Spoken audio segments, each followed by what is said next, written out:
ओम शांति। आज प्यारे मीठे भगवान की मीठी मुरली मंथन की डेट है 24 दिसंबर 2021। तो मीठे मीठे बाबा आज हमसे कह रहे हैं कि तुम मुझे बुलाते हो धंधा सेवा कराने की। इस चीज़ी दुनिया से पार जाने के लिए मुझे बुलाते हो। मैं तुम्हें फर्स्ट क्लास फूल बनाता हूँ। द्वापर से धीरे धीरे तुम्हें दुख मिलना कैसे शुरू होता है। 5 विकार रूपी रावण तुम्हें पतित बनाता है। बच्चे पत्र भी लिखते हैं तो क्या लिखते हैं, एड्रेस लिखते हैं तो शिव बाबा केयर ऑफ ब्रह्मा क्यों लिखते हैं। और बाबा जी बोलते हैं ना 2500 वर्ष पहले स्वर्ग था, तो क्रिश्चियन धर्म में भी है क्राइस्ट से 3000 वर्ष पहले पैराडाइज था। तो देखा, मतलब सत्य को सबने जाना और पहचाना। फिर बाबा ने कहा नेचुरल कैलेमिटीज भी आएंगी, तूफान आएंगी, तो उसके पहले समझदार बन जाओ, जोरों से पुरुषार्थ करो, स्वर्ग जाने लायक बनो। और फिर तुमने द्वापर से मेरी इतनी डिफेम की, इतनी इंसल्ट की, फिर भी बाबा क्या करते हैं, इसको बाबा ने बहुत अच्छी रीति क्लियर किया है। चलिए हम विस्तार में सुनते हैं वापस से। बाबा ने कहा मीठे बच्चे, पिता तुम्हें स्मृति दिलाते हैं कि तुम पावन थे, फिर 84 जन्म लेते लेते पतित बने हो, अब फिर से पावन बनना है। भगवान हमें याद दिला रहे हैं कि तुम ही 84 जन्म लेने वाले देवी देवता थे और अब यहाँ नीचे आके गिरे हो, तो फिर से इस पढ़ाई से तुम्हें ऊपर चढ़ना है। हम नीचे क्यों गिर गए पता है? एक बार किसी ने एक संत महात्मा से पूछा था कि जो लोग हमारे बारे में बुरा सोचते हैं, बुरा बिहेव करते हैं, उनके साथ हमें कैसा करना चाहिए, क्यों ये ऐसा करते हैं। तो संत ने पता है क्या बोला? उन्होंने कहा तुम्हारा जानना ही, यह जानना ही कि कोई तुम्हारे बारे में बुरा सोचता है, बोलता है, तुम्हारे लिए दुख का कारण है। मान लो यदि तुम जानते ही नहीं कि कोई तुम्हारे लिए क्या सोच रहा, बोल रहा है, तो क्या तुम दुखी होते? तुम यह जानते हो कि वो ऐसा कर रहा है, तब तुम्हारे अंदर ये विचार मंथन चलता है कि मुझे उसको जवाब देना है, मुझे उसे सबक सिखाना है, जबकि उसकी कोई गलती नहीं है, क्योंकि वह खुद ही नहीं जानता कि वह किसी दूसरे के लिए अपने कर्म खराब कर रहा है और अपना समय एनर्जी नष्ट कर रहा है। तो यह बात जीवन में अच्छी तरह उतार लो कि कोई तुम्हारे बारे में सोच कर, बोल कर तुम्हारा तिनके के बराबर भी नुकसान नहीं कर सकता, जब तक कि तुम इस बात को न जान लो, मान लो कि वो बोल कर भी मुझे कुछ नहीं बिगाड़ेगा, बल्कि तुम खुद ही यह सोच सोच कर दुखी होते हो कि कोई तुम्हारे बारे में कैसे ऐसा सोच सकता है ना बड़ी बात। तो यही हमारे दुख का कारण है कि कोई हमारे बारे में कैसे ऐसा सोचता है।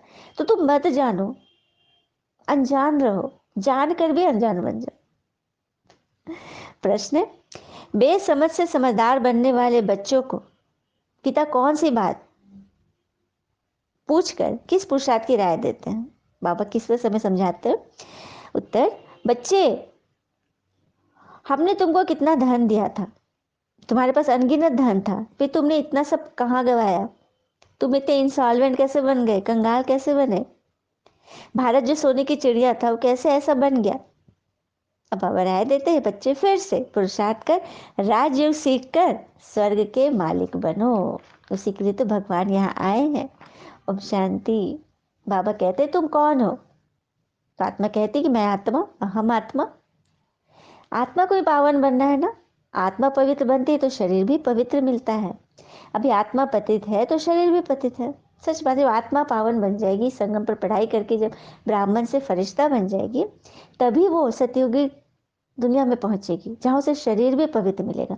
अभी आत्मा पतित है, आत्मा में वही इतनी सारी बातें जान ली ना, कोई मेरे ऐसा सोचा, कोई ऐसा सोच रहा, इतनी सारी बातें जान जान जान जान करके मान करके उसका स्वरूप बन गई है, क्यों क्या कैसे ऐसे वैसे वाला। तो आत्मा पतित हुई तो शरीर भी पतित हो गया। यह शरीर तो मिट्टी का पुतला है, आत्मा तो अविनाशी है। बाबा पावन बनाते, 5 विकार रूपी रावण पतित बनाता है। रावण हमारी कमी कमजोरियां हमें पतित बनाती है। फिर बाबा कह रहे कि बच्चे पत्र भी लिखते हैं तो एड्रेस लिखते हैं शिव बाबा केयर ऑफ ब्रह्मा।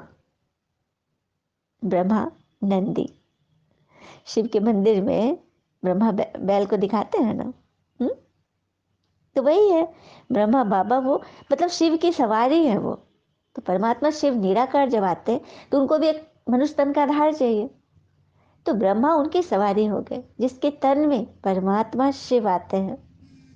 इसीलिए तो address by care of Brahma, भगवान को लिखे लेकिन केयर ऑफ ब्रह्मा। इसीलिए भक्ति में भी है कि बैल के कान में कहो तो शिव तक संदेश जाएगा। तो यही है वो दृष्टांत अभी का ही चल रहा है। फिर बाबा ने कहा यह कलयुग है ही दुखधाम, जिससे कि अचानक यहाँ देखो बैठे बैठे अकाले मृत्यु हो जाती। अभी एक्सीडेंट वगैरह घटनाएं तो आए दिन की बात है ना। कैसे होता है, अच्छा खासा घर से निकला, कुछ ना कुछ ऐसा हो गया कि बस समाप्त। छोटे बच्चे भी मर पड़ते हैं। बाकी सत्युग में अकाले मृत्यु नहीं होती, वहाँ कोई बीमारी आदि का नाम ही नहीं। स्वर्ग नाम कहने से ही दिल खुश हो जाती है। क्रिश्चियन भी कहते हैं कि क्राइस्ट से 3000 वर्ष पहले पैराडाइज था। तो यह वह है देवताओं की दुनिया, मतलब स्वर्ग है देवताओं की दुनिया, और यह है मनुष्यों की दुनिया। देवताओं का राज्य था पर वे कहाँ गए कोई को पता नहीं। सच बात है ना, मूर्तियों की पूजा करते हैं लेकिन ये कौन थे, कहाँ से आए, कैसे ऐसा बने और कहाँ चले गए, मालूम ही नहीं। तभी तो भगवान ये नॉलेज हमें दे रहे हैं कि ये कहीं गए नहीं हैं। सत्युग त्रेता में जो देवी देवताएं थे वही धीरे धीरे कालांतर में विकारों की प्रवेशता के कारण फिर वो नीचे गिरते चले आए। और आज संगम पर जब भगवान आते उन्हों को ही पढ़ाकर भगवान फिर से वैसा बना रहे हैं। तो ये रहस्य कहीं वर्णित नहीं है ना, इसीलिए लोग इसको मानते नहीं। तो मानेंगे जानेंगे वही जो कल पहले भगवान से पढ़े थे। भगवान उन्हीं बच्चों को चुनकर यह नॉलेज दे रहे हैं, है ना बड़ी बात। फिर बाबा कहते हैं तुम्हारे पास अथाह धन था, फिर द्वापर से तुम धीरे धीरे जब दुख लेना शुरू कर लिया, दुख जानना जब शुरू किए, तो फिर तुम्हारे धन सब ये इतने धन थे, तुमने उस धन से भक्ति मार्ग में बड़े बड़े मंदिर बनाने शुरू किए। पहले पहले सोमनाथ का मंदिर, मतलब ज्योतिर्लिंग मंदिर, शिव के मंदिर, शिवलिंग स्थापन किया। पूजा भी पहले शिव सोमनाथ अर्थात सोम रस पिलाने वाला, जो कि ये अभी का दृष्टांत है। ये सोम रस, ये ज्ञान मुरली ही तो वह ज्ञान अमृत है जो भगवान हमें रोज रोज पिलाते हैं। सोमनाथ बाबा हमें रोज सोम रस पिला रहे हैं, तो सभी पी रहे हैं ना। फिर बाबा पूछे तुम मुझे बुलाते हो, पूछने के बता रहे हैं, तुम मुझे बुलाते हो यह धंधा सेवा कराने के लिए कि हम छीछी हो गए, हमें आकर पावन बनाओ। बाबा बच्चों से कह रहे हैं माना पति दुनिया में हमको निमंत्रण देते हो। बाबा तो पावन दुनिया देखते ही नहीं। भगवान कह रहे कि मैं स्वर्ग तो देखता ही नहीं हूँ, तुम मुझे बुलाते ही यहाँ हो। तभी मैं तुम्हें यहाँ राजयोग सिखाकर राजाओं का राजा बनाता हूँ। और ये काम मैं अनगिनत बार किया हूँ।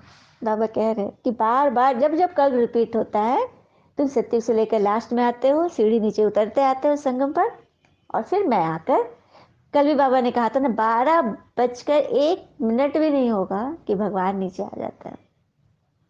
जैसे 5000 वर्ष बीत जाता है, वो सर्कल बीत जाता है।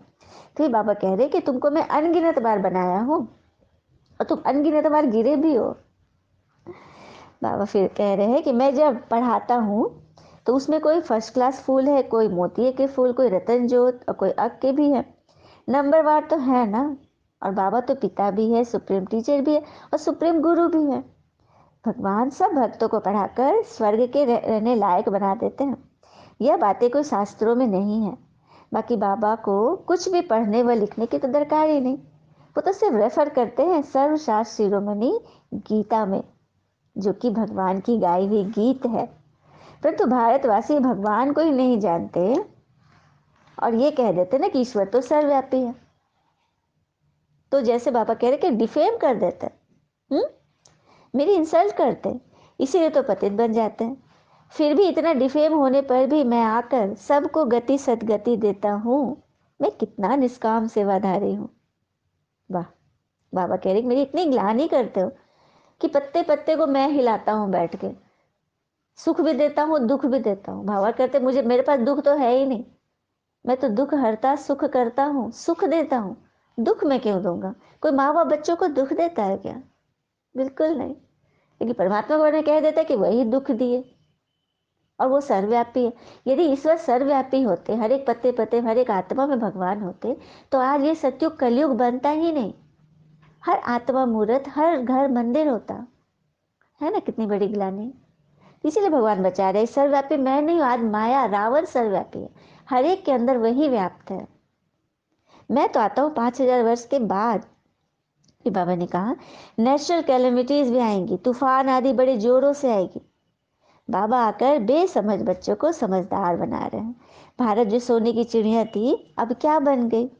एटॉमिक बॉम्ब्स भी शुरू होंगे जब तुम्हारी कर्मातीत अवस्था होगी और स्वर्ग जाने के लायक बनेंगे। मतलब लास्ट में एटॉमिक बॉम्ब्स गिर, क्योंकि बॉम्ब्स गिरने तो पूरा पूरा देश भी समाप्त होता है ना। तो ये सब लास्ट में होगी जब तुम्हारी कर्मातीत अवस्था हो जाएगी, तुम जब पक्के हो जाओगे। तो याद की यात्रा करते रहो, इसमें ही माया विघन डालती है। मतलब याद की यात्रा से चुकना नहीं है, माया इसी में विघन डालती है, तो इसी से तुम्हें जीत हासिल करनी है। अच्छा, बाबा को नमस्ते। धारणा के लिए मुख्य सार, पहली पॉइंट, देवता बनना है इसलिए खान पान बहुत शुद्ध रखना है, अशुद्धि को त्याग देना है। खान पान पर भी एक विशेष बात है। एक बच्चे ने फिर किसी महात्मा से पूछा कि अपने भीतर की बुराइयों को कैसे मारे, उसके लिए क्या योगी बनना जरूरी है? तो सर ने बताया कि कुछ भी जरूरी नहीं है, बस अपने भीतर की बुराई को भोजन देना बंद करो। फिर उस व्यक्ति ने पूछा ये क्या, कैसे भोजन देना बंद करूं? तो जैसे कोई व्यक्ति बिना भोजन के जीवित नहीं रह सकता ना, वैसे ही बुराई का भी भोजन होता है। हाँ, जब कोई अपनी इंद्रियों पर कंट्रोल छोड़ देता है, जो मन में आया बोल रहा है, कर रहा है, खा रहा है, पी रहा है, तो ये बुराई को भोजन है। उसके लिए उसे अच्छी संगत अपनाकर अच्छाई को भोजन देना शुरू करना होगा, अर्थात सही आचरण व सही संग और भोजन अपनाना है, शुद्ध भोजन।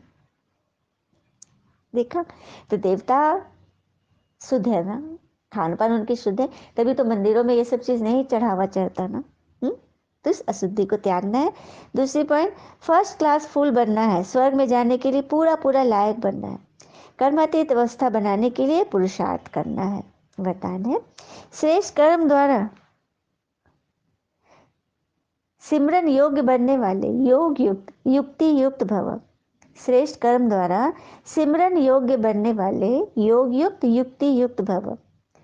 आपका एक एक कर्म जितना उच्च होगा, श्रेष्ठ होगा, उतना ही श्रेष्ठ आत्माओं में सिमरन किए जाएंगे। भगवान कह रहे आपका इस संगम पर एक एक संकल्प, एक एक कर्म जब ऊंचते ऊंच होगा, उतना ही आप द्वापर में सिमरन किए जाओगे। मतलब आपके नाम का सिमरन होगा, भक्तजन आपको याद करेंगे।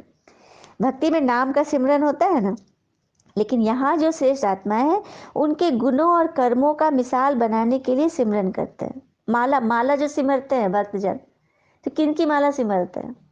8 की माला होती है, 108 की होती है। जो स्वर्ग में उच्च पोस्ट पर जो है, उच्च पद पर जिन्होंने अपना श्रेष्ठ कर्म किया, उसके लिए उन्हीं की माला सिमरते हैं। तो देखा, आप श्रेष्ठ कर्म के आधार पर सिमरन योग्य बनते जाएंगे। इसके लिए योग युक्त बनो, याद में रहो। ईश्वरीय याद में जब रहोगे तो आपसे कोई भी कर्म वेस्ट नहीं जाएगा, सब सत्कर्म होगा। योग युक्त बनने के लिए हर संकल्प, शब्द व कर्म युक्ति युक्त अवश्य होगा। उनके अयुक्त कर्म व संकल्प उनसे हो नहीं सकता। यह भी कनेक्शन है। जब आप युक्ति युक्त हो जाओगे, याद में होगे, योग युक्त होगे, तो आपसे अयुक्त कोई कर्म नहीं होगा।